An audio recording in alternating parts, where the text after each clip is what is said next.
When the stranger returned to the city for the first time in 44 years, she fought to recognize it. The flattened blue sky was the same, the mountains ringing the horizon, the glaze in the air that suggested proximity to the sea. But the city had soared and spread. Its frontier atmosphere had vanished. Gone were the orange groves, the gingerbread homes, the oil derricks poking above dark canals. Ocean met pavement, and pavement meant packed blocks and high-rises. And dust, so much dust, and so many cars and trucks, and no end of people inside them, or cultures. The whole world, right here. Bright international neighborhoods flashed outside the taxi. This town and that town they were named, as if filled with quaint shops instead of strip malls and apartment blocks. Many sign makers did not bother with English at all. The stranger's cab passed through entire corridors of foreign letters.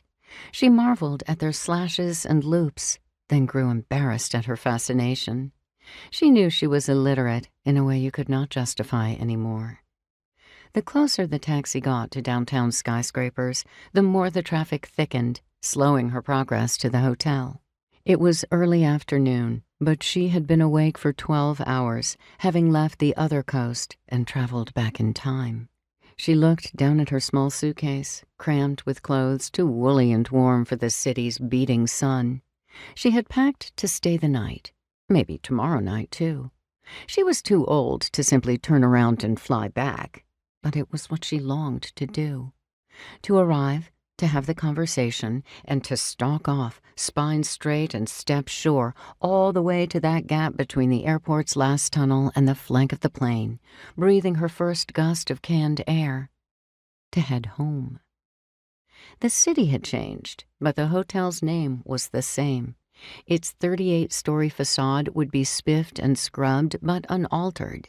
She'd know it on sight. The columned entrance, the red brick walls above, bordered by a lace of cream-colored stone, the texture of a castle, the shape of a fortress, the height of a spiraling hawk.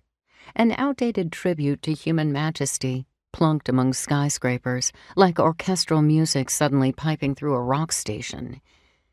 She'd know the hotel. On sight, she clung to the notion. In all this tarmac, this adobe and glass and paint, in all these structures rising up, falling down, and replaced again, the hotel would be the one fixity, the center of the clock, the pin that held the moving hands. Her friend had chosen it for this reason, and others. And because her friend had chosen it, because it was her domain, hers, always, the stranger would never sleep there. But she would have to stay somewhere. She was already exhausted. She leaned her head against her window and felt the hum run through her until she fell into an uncomfortable doze.